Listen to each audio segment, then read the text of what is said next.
चलिए इस वक्त आपको सुनाते हैं बीजेपी के राष्ट्रीय अध्यक्ष जेपी नड्डा बोल रहे हैं। अपना पराया करना, इसके सिवाय आज राजस्थान की सरकार कुछ नहीं है। अपराध की अगर मैं बात करूं तो लगभग 3,83,076 मामले दर्ज हुए और ये लगभग 80% इंक्रीज है अपराध में, 80% की इंक्रीज है। उसी तरीके से अगर मैं महिला उत्पीड़न की बात करूं तो कुल मिलाकर के 122% पिछले साल से इंक्रीज है, 122%, 122%। दलित उत्पीड़न की बात करें तो लगभग 92% का बढ़े हैं, केसेस बढ़े हैं। अगर हम ट्राइबल के साथ उत्पीड़न की बात करें तो 101% इसमें बढ़ोतरी हुई है। बलात्कार, डकैती, लूटपाट, इनके केसेस में बहुत बड़ी वृद्धि हुई। ये मैं आंकड़े आपके सामने इसलिए रख रहा हूं कि यह गहलोत सरकार की अकर्मण्यता का, नेपोटिज्म का, सरकारी ढांचा के चरमराने का उद्योतक है और इन सारे विषयों को जनता तक सही तरीके से पहुंचाने की जिम्मेवारी और उनको इस बात पर उद्वेलित करने की भी जिम्मेवारी भारतीय जनता पार्टी के कार्यकर्ताओं की। हमको इस पर जोर से आवाज उठानी चाहिए, हमको अपनी पूरी ताकत के साथ इन विषयों को रखना चाहिए। उसी तरीके से अगर हम देखें तो बिजली का बिल बढ़ाया और बिजली के बिलों में बढ़ोतरी की गई। वायदा किया था कि बिजली का हम बिल नहीं बढ़ने देंगे। गहलोत सरकार वादा खिलाफी के लिए ही जानी जाती है, इसको हमको समझना चाहिए। प्रोनाउंस किया था कि हम बिजली का बिल नहीं बढ़ाएंगे और बिजली। इसी बीच एक बड़ी खबर आपको बता दें, कांग्रेस वर्किंग कमेटी की बैठक कल होनी है जिसमें अध्यक्ष समेत कई बड़े फैसलों की उम्मीद है। राहुल गांधी को अध्यक्ष बनाने की एक बार फिर से मांग हो सकती है। कल सुबह 11 बजे वीडियो कॉन्फ्रेंसिंग के जरिए सीडब्ल्यूसी की बैठक होगी। मुख्यमंत्री अशोक गहलोत भी इस बैठक में वीसी के जरिए जुड़ सकते हैं। तो कांग्रेस वर्किंग कमेटी की बैठक कल होने वाली है और इससे पहले टकराव की स्थिति पूरी तरह बनती भी दिख रही है। सोनिया गांधी का कांग्रेस के अंतरिम अध्यक्ष के तौर पर कार्यकाल खत्म हो चुका है। ऐसे में एक तरफ जहां राहुल गांधी की वापसी की मांग लगातार उठाई जा रही है, वहीं दूसरी तरफ सूत्रों की माने तो वरिष्ठ नेताओं ने सोनिया गांधी को पत्र लिखकर अंतरिम व्यवस्था को खत्म करने की बात कही है। इन सभी चर्चाओं के बीच 24 अगस्त यानी कल सीडब्ल्यूसी की बैठक में बड़े फैसले की उम्मीद भी की जा रही है। पिछले कुछ हफ्तों के दौरान कांग्रेस के कई नेता खुलकर यह मांग कर चुके हैं कि एक बार फिर राहुल गांधी को कांग्रेस की कमान सौंपी जाए। हाल ही में कांग्रेस के मुख्य प्रवक्ता रणदीप सुरजेवाला ने कहा कि कांग्रेस के 100% कार्यकर्ताओं की यह भावना है कि राहुल गांधी फिर से पार्टी का नेतृत्व करें।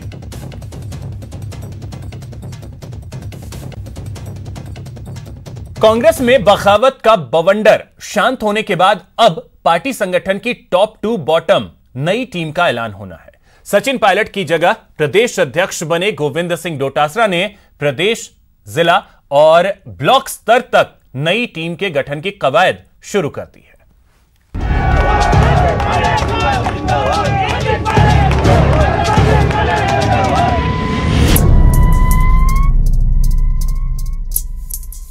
पहले बदला प्रभारी, अब कांग्रेस की सियासी सर्जरी, संगठन की बदलेगी सूरत। कांग्रेस में प्रदेश प्रभारी को बदलने के साथ ही सियासी सर्जरी भी शुरू हो चुकी है। सत्ता और संगठन में इसे लेकर कई तरह की चर्चाएं जोर पकड़ चुकी हैं। खासतौर से विधानसभा में दिए गए सचिन पायलट के उस बयान के बाद जिसमें सचिन ने कहा था कि जो मर्ज था उसे डॉक्टर को दिखा दिया और डॉक्टर ने दवा भी लिख दी। इसी कवायद में अविनाश पांडे की जगह अजय माकन को प्रदेश प्रभारी बनाया गया। राहुल गांधी जी हमेशा ही की बात कहते रहे हैं कि जो कार्यकर्ता जिसके बल पे हम लोग सत्ता में पहुंचते हैं, उन कार्यकर्ताओं का सम्मान होना चाहिए और सरकार में उनकी भागीदारी होनी चाहिए। तो माननीय मुख्यमंत्री जी और आला कमान संगठन सब मिल करके इसकी जल्दी प्रक्रिया करेंगे और जल्दी ही नियुक्तियों की प्रक्रिया शुरू होगी। असंतोष थमने के बाद अब कांग्रेस संगठन को टॉप टू बॉटम नया आकार मिलेगा। नए पीसीसी चीफ की टीम तैयार होगी। प्रदेश से लेकर ब्लॉक तक की नियुक्ति होगी। सचिन पायलट और सीएम गहलोत दोनों खेमे के नेताओं को संतुष्ट करना चुनौती रहेगी। यानी मुश्किलें तमाम हैं, पर राहत की बात ये कि सत्ता और संगठन में पद की कोई कमी नहीं है। ब्लॉक कार्यकारी में 31, जिला कार्यकारिणी में 41 पद हैं। लेकिन आमतौर पर अब जंबो कार्यकारिणी ही बनती है।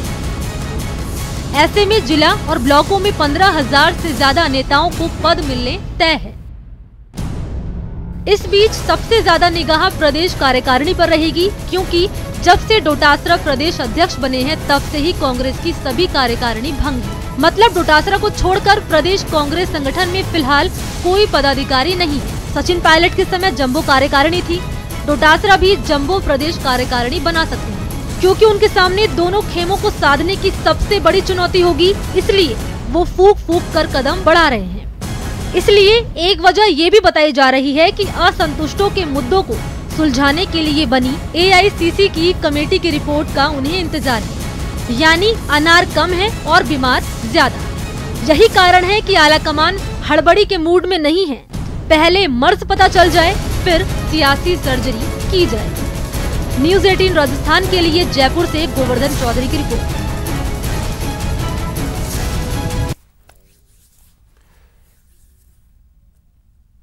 तो इस खबर पे और अधिक जानकारी के साथ हमारे सहयोगी गोवर्धन चौधरी जयपुर से इस वक्त जुड़ रहे हैं। गोवर्धन, सबसे पहले तो मैं आपसे सीडब्ल्यूसी की बैठक को लेकर के बारे में जानना चाहूंगा कि कल की बैठक के बाद क्या हम उम्मीद करें कि कांग्रेस को अध्यक्ष जो है वो मिल जाएगा?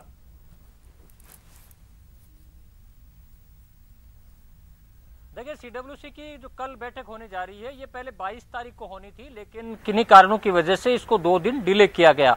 अब कांग्रेस के हलकों में इस बात को लेकर के चर्चा है कि शायद कांग्रेस को अंतरिम जो व्यवस्था है अध्यक्ष की, उसकी बजाय कोई फुल टाइम अध्यक्ष मिल जाए।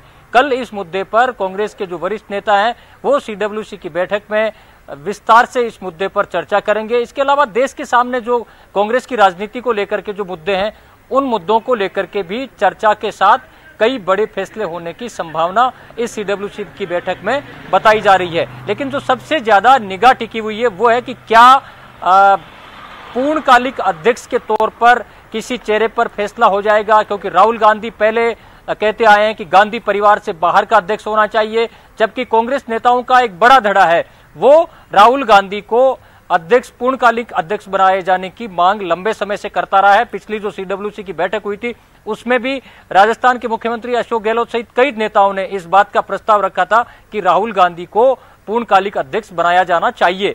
अब ये कल की बैठक पर निर्भर करता है कि क्या इस मुद्दे पर कोई फैसला हो पाता है या नहीं हो पाता है, लेकिन जो कांग्रेस के सूत्र बता रहे हैं उनके मुताबिक अध्यक्ष को लेकर के कल की बैठक में जरूर कोई फैसला होने की उम्मीद जरूर जताई जा रही है। ये क्योंकि लंबे समय से जो अंतरिम अध्यक्ष हैं सोनिया गांधी, उनके संविधान के मुताबिक अंतरिम अध्यक्ष का कार्यकाल भी पूरा हो चुका है। उसके बाद में पूर्णकालिक अध्यक्ष उनको नियुक्त करना ही है।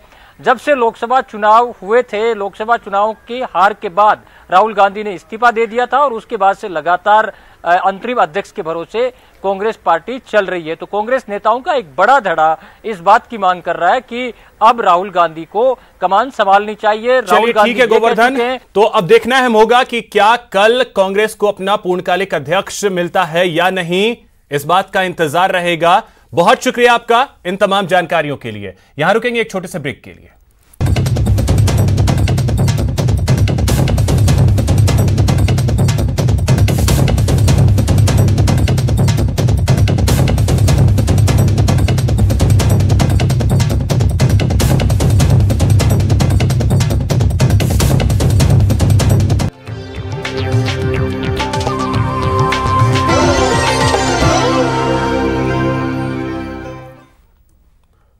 ब्रेक के बाद आपका स्वागत है। बीकानेर में आज नगर विकास न्यास ने गोगा गेट से राम रतन सर्किल तक अतिक्रमण को हटवाया।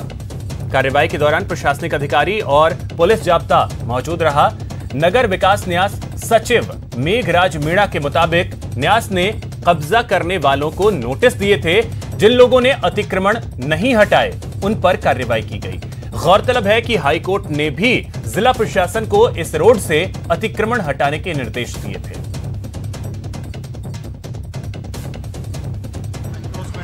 सबको चिन्हित किया गया है, पहले नोटिस दिए गए हैं। कुछ लोगों को सुरक्षा का हटा लिया, कुछ लोगों को सुरक्षा से नहीं हटाए हैं, उनके आज हथम हटाए जा रहे हैं और पूरा क्लियर किया जा रहा है। एनक्रोचमेंट जो लगभग जो है यहाँ पे 300 मीटर एरिया के अंदर तो लगभग हटाए जा चुके हैं।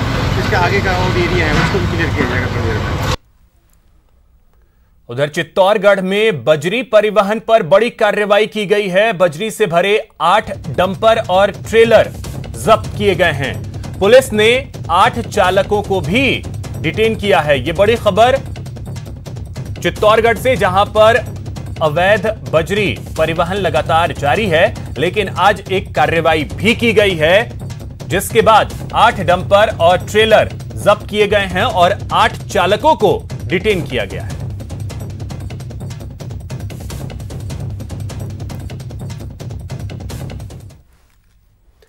जयपुर में 14 अगस्त को हुई जोरदार बारिश के बाद नाहरगढ़ रोड पर चट्टान गिरने से बंद हुए रास्ते से मलबा हटाया गया। आवागमन के लिए रोड को खोल दिया गया, लेकिन अभी भी चट्टान खिसकने का खतरा बना हुआ है। कई चट्टानों में दरार है जो कभी भी सड़क पर गिर सकता है। मौके का जायजा लिया हमारे संवाददाता अरबाज अहमद ने।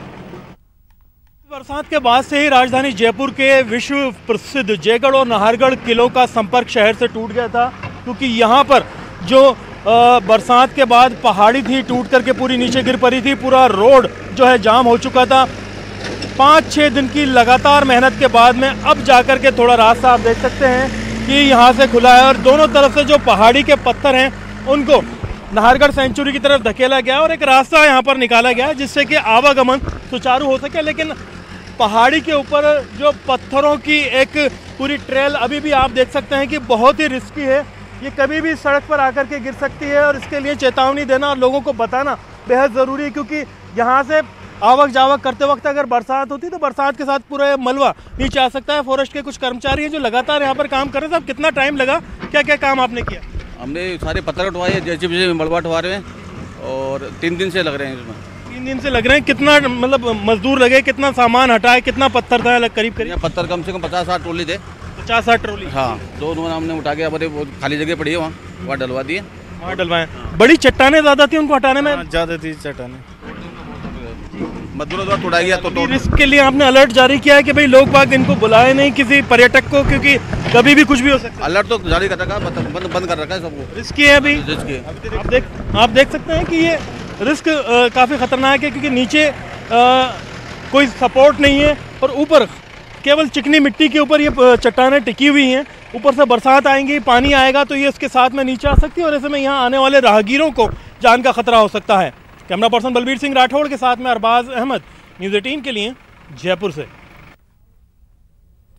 जैसलमेर के रामगढ़ इलाके में भूमिहीनों को आवंटित जमीन को उपनिवेशन विभाग ने खारिज कर दिया है। इसको लेकर भूमिहीन किसानों ने जमीन आवंटन को फिर से बहाल करने की मांग की है। दरअसल 2014 में भूमिहीनों को जमीन आवंटित किए गए थे, लेकिन उपनिवेशन विभाग ने हाईकोर्ट के आदेश का हवाला देते हुए आवंटन प्रक्रिया को गलत बताया और जमीन आवंटन को खारिज कर दिया। जबकि किसानों का कहना है कि इसको लेकर हाईकोर्ट में दायर याचिका में स्टे नहीं दिया गया था और अब याचिका भी वापस ले ली गई है। लिहाजा किसानों ने ज्ञापन देकर आवंटित 600 से ज्यादा मुरब्बों को जल्द बहाल करने की मांग की। 2014 में रामगढ़ के 600 से अधिक भूमिहीन किसानों को सामान्य आवंटन किया गया था, लेकिन उपनिवेशन विभाग को कोर्ट का हवाला देकर आवंटन प्रक्रिया को गलत बताकर मुरब्बों को खारिज कर दिया है। हम सभी किसान उन मुरब्बों को पुनः बहाल करने की मांग कर रहे हैं। अगर मुरब्बों को शीघ्र बहाल नहीं किया गया तो किसान धरना प्रदर्शन करने को मजबूर हो जाएंगे। कोरोना संकट की वजह से इस बार प्रदेश में होने वाले राष्ट्रीय स्काउट गाइड का जम्बूरी कैंप स्थगित कर दिया गया है। इस साल जम्बूरी कैंप की मेजबानी राजस्थान को मिली थी। इसको लेकर जोधपुर में तैयारियां भी शुरू कर दी गई थी। इसमें 30,000 स्काउट गाइड को शामिल होना था, जिनमें देश भर से 20,000 स्काउट गाइड आने वाले थे, जबकि प्रदेश से 10,000 छात्र छात्राओं को जम्बूरी के लिए चुना जाना था। आपको बता दें कि 5 दिनों तक चलने वाले जम्बूरी कैंप में खेल, संगीत, गीत लेखन समेत कई तरह की प्रतियोगिताएं होती हैं।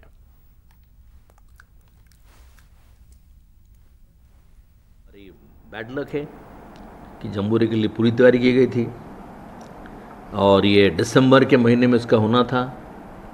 मोस्ट प्रोबेबली जोधपुर में ही होता, जो माननीय मुख्यमंत्री महोदय की क्या जो है क्षेत्र है, और सारी तैयारियां हो चुकी थी और राष्ट्रीय स्तर पर ये ऐलान हुआ था कि राजस्थान इस बार जो है ना जम्बूरी करेगा। सब तैयारी हो गई थी, बट ये हमारी दुर्भाग्य है कि जम्बूरी इस बार हो नहीं पाएगी। जब ये कोविड की समस्या समाप्त होगा उसके बाद हमने एक जम्बूरी करने की उसको जो कराएंगे। बहुत ज़्यादा ही तैयारी करी थी हमने, सिंगिंग की, डांसिंग की, हमारे टीचर्स भी हमको बहुत कराते थे और एक एक्साइटेड थे बहुत ज़्यादा कि हम दूसरी गाइड से मिलेंगे, नए नए दोस्त बनाएंगे, बट फिर इतने सबके सामने परफॉर्मेंस देंगे। तो फिलहाल इस बुलेटिन में इतना ही। नमस्कार।